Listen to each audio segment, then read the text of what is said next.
The corridor had no name, because names invite memory, and memory invites questions. This passage was built to forget. Stone walls thick enough to swallow sound.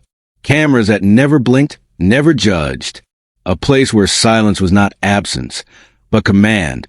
For decades, nothing happened here. And that was the point. Then, one night, the corridor recorded something it was never meant to hold. The camera angle didn't move. It never does. But what passed beneath it shifted the balance of the crown itself. A senior figure crossed a frame with the ease of someone who had never been stopped. A smaller presence followed, hesitant, unsure. The distance between them closed. 6 seconds. No raised voice. No visible estragel.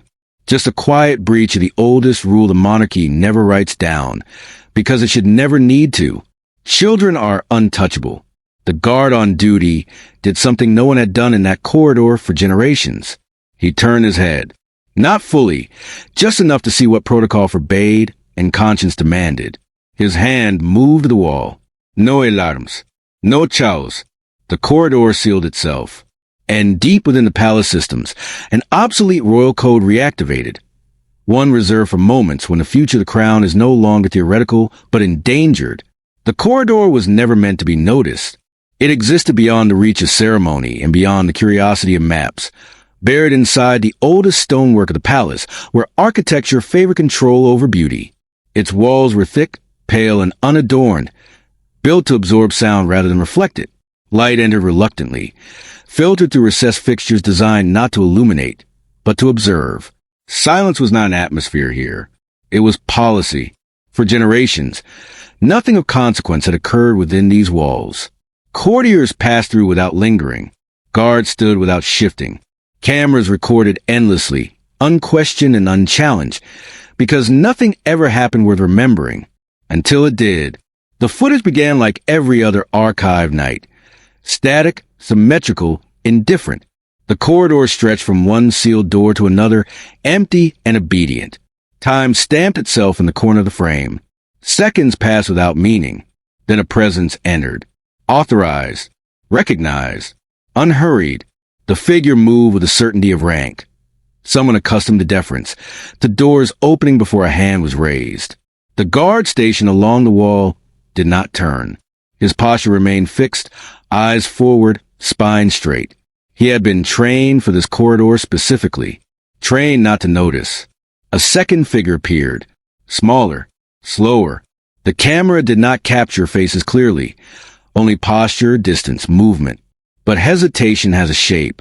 It lives in half steps, in shoulders drawn inward, in pauses that should not exist in places where confidence is expected. The door at the far end opened. What followed unfolded without sound, without spectacle, without the drama history usually assigns to transgression. There was no violence that demanded reaction, no chaos that forced intervention. And that was the most disturbing part, because the violation was not loud enough to wake the palace, but it was clear enough to awaken something far older. The guard's breath changed. For a moment, just one, training wavered. His jaw tightened. His gaze shifted the slightest degree, enough to register what his role forbade him to acknowledge. The oldest rule of the crown is not written into law or preserved in charters. It does not require reinforcement because it exists beneath all authority. Children are untouchable, not symbolically, not politically, absolutely. The guard moved, not toward the figures, not toward a weapon. His hand slid along the stone wall to a narrow panel, hidden in plain sight. A single press, deliberate, final, no alarm rang. Instead, the corridor responded like a living thing. Magnetic locks engaged along every access point. The sealed door at the far end remained closed. Internal cameras shifted priority, rerouting their feed away from standard monitoring channels and into a classification system so outdated it no longer appeared in modern documentation. The corridor became what it had always been designed to be, a vault, 3 floors below. In a control room that rarely saw urgency, a muted amber light illuminated on the central board. It did not flash. It did not demand attention. It waited. The supervisor noticed immediately. He rose from his chair without a word. The room followed his lead. Technicians standing, hands leaving keyboards, voices stopping mid-sentence. No one asked what the indicator meant. They already knew. Footage was duplicated within seconds. Encrypted. Isolated. No external transmission. No redundancy beyond what protocol demanded. The file was labeled with a designation drawn from protected lexicon. A code so rarely used that most active systems treated it as obsolete. Yet it still functioned. It always would. The file traveled upward through channels no longer visible on administrative maps, bypassing secretaries, bypassing advisors, bypassing every layer designed to protect comfort.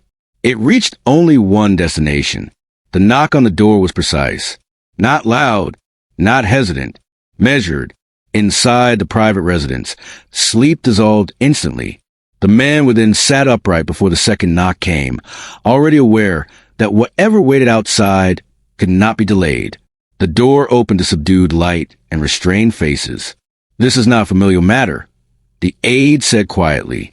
"I understand," came the reply. The study was dim, illuminated only by a single lamp and the glow of the screen as it activated. No introductions. No explanations. The footage began immediately. He watched without interruption. The first viewing passed in silence. The second revealed details the eye resists the first time. Distance misused, authority assumed, hesitation ignored. When the screen went dark, the room remained still. "This code," he said at last, voice even, "how often has it been invoked?" 3 times in modern record. "And resolved?" "Yes." He stood. At that moment, titles dissolved. Relationships narrowed. What remained was obligation. Cold, exacting, inherited. Seal the corridor. "Yes, sir." Restrict access to the archive file. No copies beyond primary custody. "Yes, sir." And notify the Office of Line Protection. A pause. That office was decommissioned. "No," he said calmly. "It was concealed." The aide nodded. When the door closed, the study returned to silence, but it was no longer passive. It pressed inward, heavy with recognition. Outside, the palace slept as it always had. Walls held their secrets. Floors absorbed footsteps. History waited patiently, as it always does, for those forced to carry it forward. Because the footage had not merely captured a moment, it had activated a responsibility older than succession. And once awakened, it could not be put back to rest.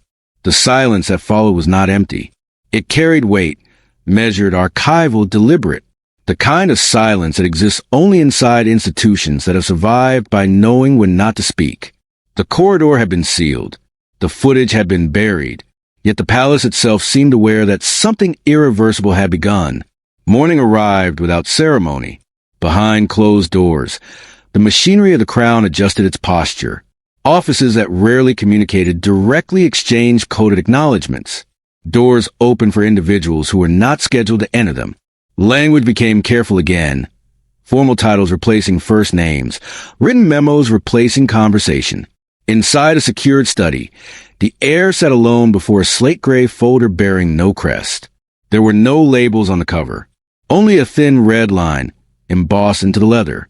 He did not open it immediately, because once opened, the matter ceased to be personal forever. When he finally did, the first page contained a single heading. Protocol 17, Line Protection Statute beneath it, a date, older than his birth, older than the modern monarchy itself. The statute had not been repealed. It had not been amended. It had simply been allowed to fade from active memory, invoked so rarely that most who served the crown never learned of its existence. It governed one thing only, protection of the royal line from internal threat, not invasion, not revolution, not scandal, internal breach. The language was precise, cold, almost surgical. It spoke not of emotion or intent, but of proximity, authority, and violation of trust. It defined harm broadly, physical, psychological, symbolic, understanding that damage to the line did not require visible injury to be permanent.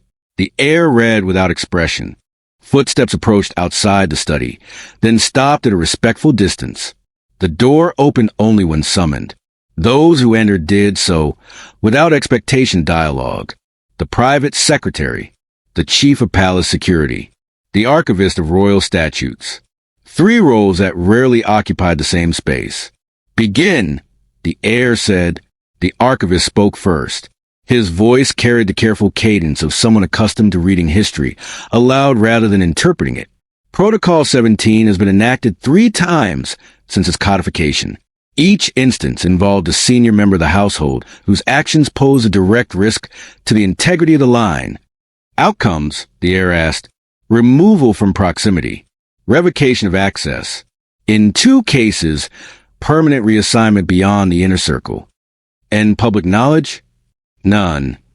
The heir turned a page. Marginal notes appeared in handwriting centuries apart, each a record of restraint rather than punishment. The statute did not exist to shame. It existed to contain. Security logs followed. Access maps. Clearance tiers invisible to ceremonial staff. Color-coded overlays showing who could approach whom and under what conditions. One detail emerged repeatedly. An irregularity. A pattern of informal overrides. Small deviations justified by familiarity rather than authorization. Each one alone insignificant. Together, cumulative. Why was this not flagged earlier? The heir asked. The chief of security answered carefully. Because authority was assumed to be benign. Rank discourages scrutiny. The words hung in the air. The heir closed the folder. What happens now? He asked, not rhetorically but constitutionally. The archivist did not hesitate. The statute transfers guardianship authority to you directly, not as heir, as executor of line protection. A subtle shift occurred in the room. That authority did not pass through the monarch. It did not require consent. It did not consult affection. It existed precisely for moments when those things failed. The private secretary cleared his throat. There is a reporting discrepancy, he said. A delay in the initial internal log. How long? The heir asked. 17 minutes. The heir's gaze sharpened. That corridor logs in real time. Yes, sir. Who authorized the delay? A name was not spoken. It did not need to be. The heir stood. In that motion, the meeting ended, not because discussion was finished, but because decision had begun. Reconstruct every access movement connected to that corridor over the last 12 months, he said. No exceptions. Yes, sir. Interview staff under oath of continuity, not discipline. Yes, sir. And restrict proximity immediately. The chief of security hesitated. To whom? The heir's reply was quiet. To anyone whose authority was assumed rather than verified. Silence returned. The palace continued to function above them. Appointments kept, engagements planned, smiles rehearsed. But beneath that surface, a boundary had shifted. Protocol 17 was no longer theoretical. It was active. Hours later, alone again, the heir stood before a window overlooking the inner courtyard. Children's voices drifted faintly upward from somewhere beyond view, unaware, unburdened. He closed his eyes briefly. The statute had anticipated this moment. It always had, because monarchies do not fall only from without. Sometimes they erode from trust misplaced too long. Scrutiny withheld out of respect. Boundaries softened in the name of harmony. The heir opened his eyes. This was no longer about family. It was about survival. The chamber was quieter than the corridor, but no less decisive. Inside, tradition weighed heavier than walls. Every piece of furniture, every carving, every beam had been positioned for centuries to reinforce hierarchy and ritual. Nothing moved without precedent. Nothing occurred without authority.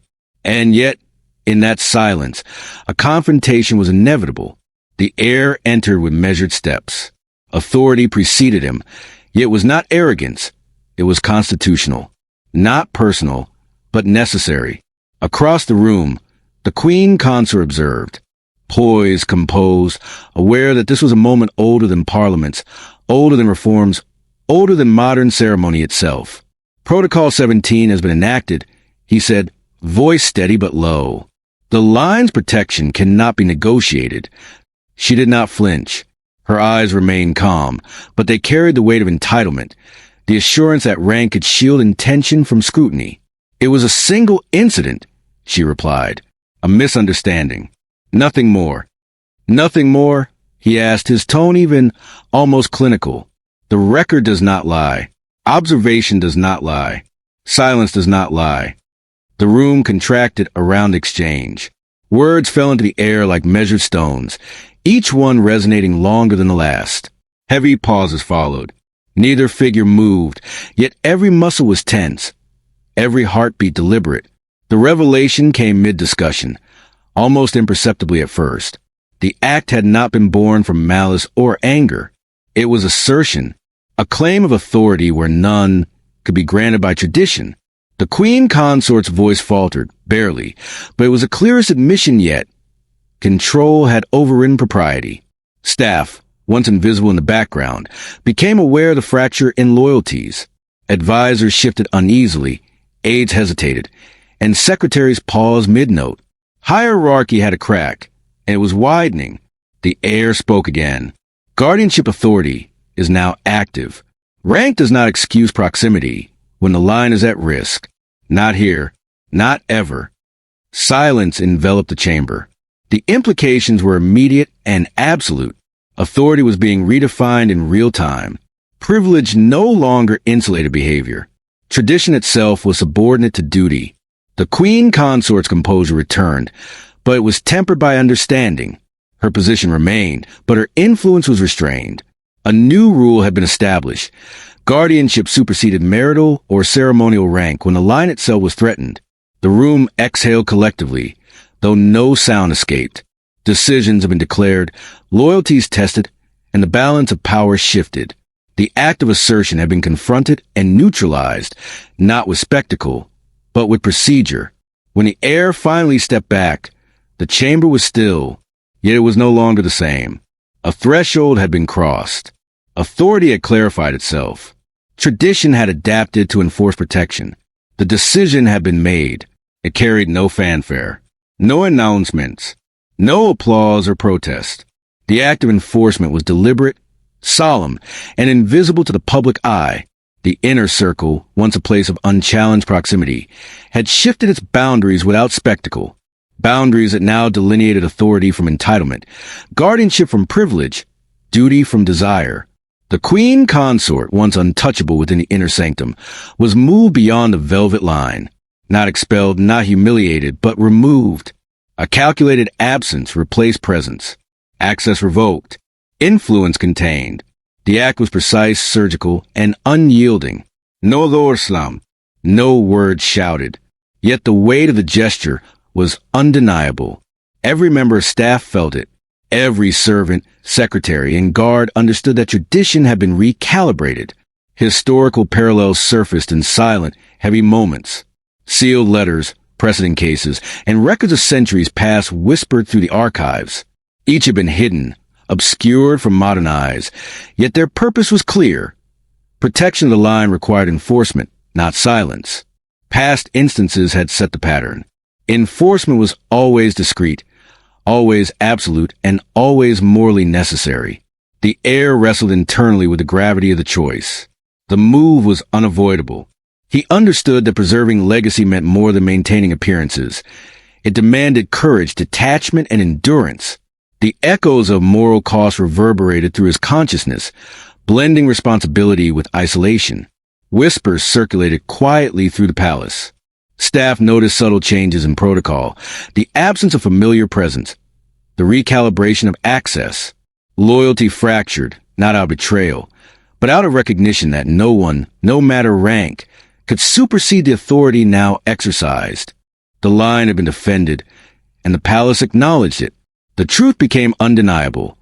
The crown's preservation relied not on silence or avoidance, but on precise, disciplined enforcement. History had proven it. The present confirmed it. The line, once breached, was now protected again. The palace exhaled, though no one outside could hear it. Balance had been restored not through spectacle, not through public accusation, but through quiet consequence. Roles shifted silently. Access revoked. The inner sanctum, once permeable, now bore boundaries that no one dared to cross. Every action, every restriction, was measured, deliberate, and enforced with unwavering precision. The air moved through the corridors with new awareness.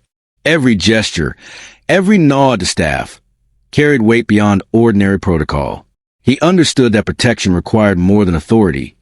It required vigilance, restraint, and an acceptance of isolation.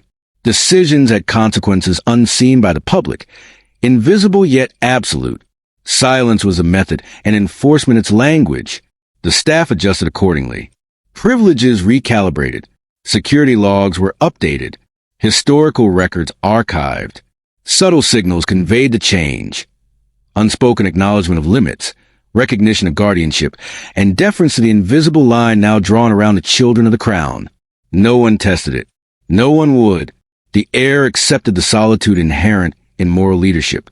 The burden was heavy, quiet, and unrelenting, but it was necessary. Protection often demanded distance. Authority often demanded detachment. Loyalty often demanded silence. And in the stillness, a new order crystallized. Firm, invisible, and enduring, the palace returned to its outward rhythm. Ceremonies proceeded, engagements unfolded, and appearances remained untouched. Yet beneath the facade, the monarchy had changed. Accountability had been established.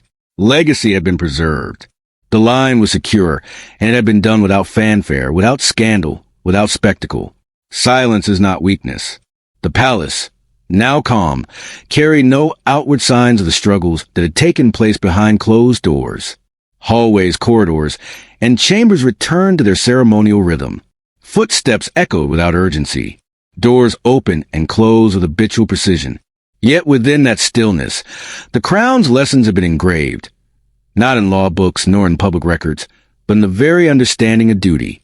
Duty is invisible. The air walked through the inner wings, reflecting on what had been required. Protection is not heralded. Guardianship is not celebrated.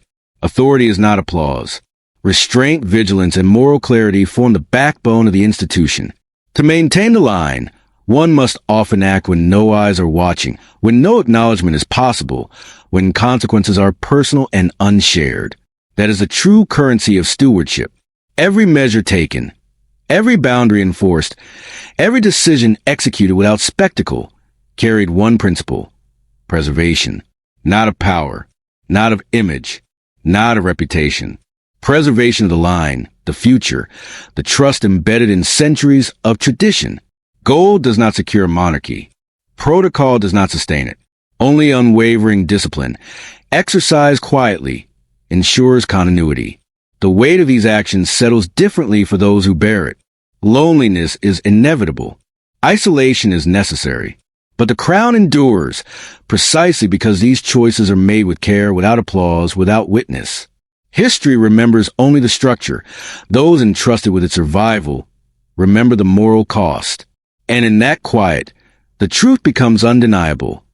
The future is protected not in public proclamations, but in measured, deliberate acts of guardianship carried out when the world is blind. It is in the absence of observation that the crown's most vital work is performed. The lessons of vigilance, restraint, and duty are eternal. They do not rely on spectators. They do not seek acknowledgement. They rely only on those willing to bear responsibility, to enforce boundaries, and to ensure that what is precious, what is fragile, remains intact. The palace resumes its calm. The corridors stand empty. The chambers are silent. The clocks continue their steady rhythm. And yet, beneath that ordinary rhythm lies a quiet certainty. The line is secure. The legacy endures. The future is guarded. The corridors of the palace carry echoes long after the footsteps have faded. Shadows settle over marble and stone, not as darkness, but as memory. Every choice, every boundary enforced, every act of guardianship leaves an imprint, subtle yet permanent. The crown survives because history is patient, and because those entrusted with its protection act when no one is watching. Legacy is not preserved through visibility. It is sustained in silence, in discretion, in moral clarity exercised under pressure. The heir understands now that the line is never simply a matter of inheritance. It is a living principle, fragile and unspoken, upheld by vigilance and restraint. Authority without wisdom is fleeting. Protection without courage is hollow. Every enforcement, Every restraint enacted over recent days has reinforced the invisible framework that holds the monarchy together. The line is secure, not because power was asserted publicly, but because it was wielded responsibly, guided by conscience and measured by necessity. History has always judged the outcomes, rarely the quiet moments of careful decision-making. The palace resumes its rhythm. Ceremonies proceed. Engagements unfold. Yet beneath the familiar order, a subtle shift has occurred. Awareness permeates the staff, the guards, the secretaries. Protocol is no longer abstract. Its purpose has been demonstrated. Loyalty is now inseparable from accountability. In reflection, the air acknowledges the weight carried by guardianship. Isolation, moral solitude, and quiet vigilance are the currency of responsibility. The work of preservation is invisible, uncelebrated, yet absolute. In this, the crown finds its true strength. The lessons endure. The line endures. The future is protected by choices made in moments unseen, unacknowledged, and unrecorded. Authority exercised quietly, deliberately, morally, ensures continuity. The monarchy is not defined by spectacle, but by stewardship. And in the stillness of the palace, the truth becomes clear. The crown's endurance depends not on what the world observes, but on what it cannot. Authority carries weight, but invisible authority carries more. It is not measured in applause or recognition, nor in titles or outward deference. It is measured in restraint, in decisions made under scrutiny that no one else can see, in consequences understood, but never broadcast. The crown relies on it. Its endurance depends on it. The air moves through the palace with a consciousness shaped by this responsibility. Every gesture, every word, every pause is calculated, not to impress, not to dominate, but to maintain order, preserve continuity, and safeguard what cannot be replaced. The future is held in quiet, unseen moments where duty intersects with moral clarity. There, authority proves its worth. Decisions once deferred are now enacted with precision. Boundaries, once blurred by familiarity or convenience, are restored with firmness. Loyalty is measured against duty. Privilege is tempered by accountability. The lessons of centuries echo in every corridor. Power without responsibility invites decay. Protection without vigilance invites loss. The air understands this with absolute certainty. Every enforcement, every recalibration of access, every measure to protect the line is invisible to the public, yet profound in effect. Silence carries its own resonance.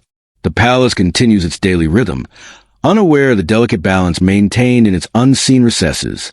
History, impartial and patient, observes only the outcomes, rarely the careful, morally exacting work that preserves them. Guardianship is not spectacle. It is moral architecture, quietly reinforcing continuity, often at the expense of personal comfort, recognition, or ease. The weight of invisible authority is constant. It is heavy, yet necessary. It demands solitude, vigilance, and an understanding that the work of preservation is both uncelebrated and irrevocable. The crown endures because those who wield authority do so responsibly, measured by conscience rather than visibility. In this quiet, the air comprehends a true measure of leadership, not command, not recognition, not legacy as applause, but the capacity to act decisively when no one is watching, knowing that the line depends entirely on choices made in silence. The palace remains calm. Corridors echo faintly with routine. Outside, the world carries on unaware. Inside, the future has been secured through acts of invisible stewardship, the quiet labor of guardianship, and the weight of authority exercised without audience. The crown exists in the space between visibility and responsibility. It is neither the ceremonial pomp displayed to the world, nor the gilded halls that visitors admire. Its strength lies in the rules that cannot bend, the boundaries that cannot yield, and the decisions enforced when no one watches. These are the moments that define legacy. The air moves through the palace with this principle etched into every action, every protocol followed, every access restricted, every loyalty tested is part of a continuum designed to protect the line.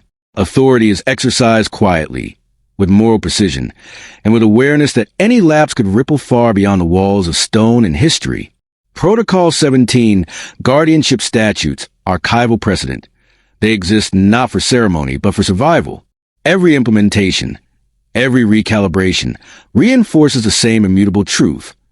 The crown endures because restraint is enforced, because boundaries are respected, and because decisions are made without expectation of recognition.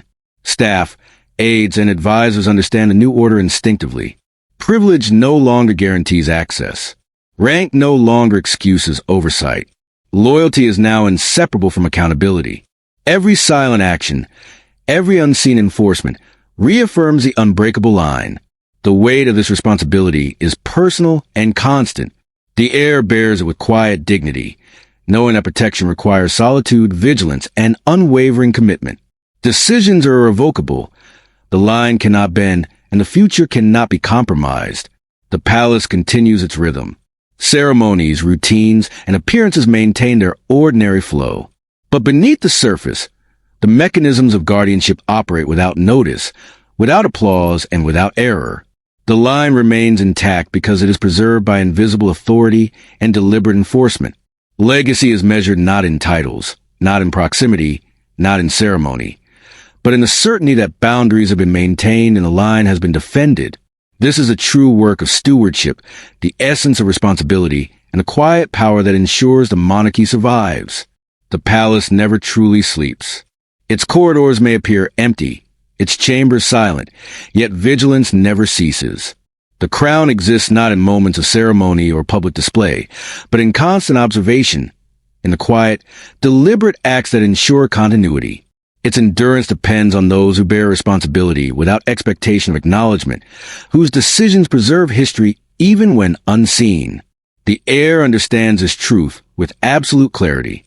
Guardianship is more than authority. It is restraint exercised with precision. It is action taken without recognition. It is the moral architecture of continuity. Every measure, every restriction, every recalibration of access, every enforcement of protocol is a thread in an invisible web that holds the monarchy together. The strength of the crown lies not in spectacle, but in this unseen vigilance. Time moves within the palace with careful rhythm. Ceremonies occur, engagements proceed, appearances are maintained. But beneath the routine lies the weight of moral decision. Each silent choice, each invisible enforcement, protects not titles or privileges, but the line itself. Every act is a safeguard, every boundary maintaining assurance that legacy will endure. History rarely records the quiet work of stewardship. It notes outcomes, not the unseen deliberation and enforcement that shaped them. Yet without these invisible acts, continuity falters. The crown relies on this unseen authority, exercised meticulously, morally, and without audience. The air carries this weight with unwavering diligence. Solitude is necessary. Vigilance is absolute. Decisions are irrevocable. The preservation of the line demands consistency, moral clarity, and restraint. Leadership here is not celebrated, but it is enduring. Its value is measured in the unbroken line, the uninterrupted succession, the invisible protection of what is most fragile. The palace remains calm. Light filters through windows. Footsteps echo with purpose. History moves forward quietly, shaped by decisions made in shadow, guided by conscience, enforced with moral precision. The crown survives not because it is seen, but because it is continuously safeguarded in moments no one observes. Legacy is not spectacle. Legacy is stewardship. Authority is not applause. Authority is responsibility. And the air and the quiet bears both fully.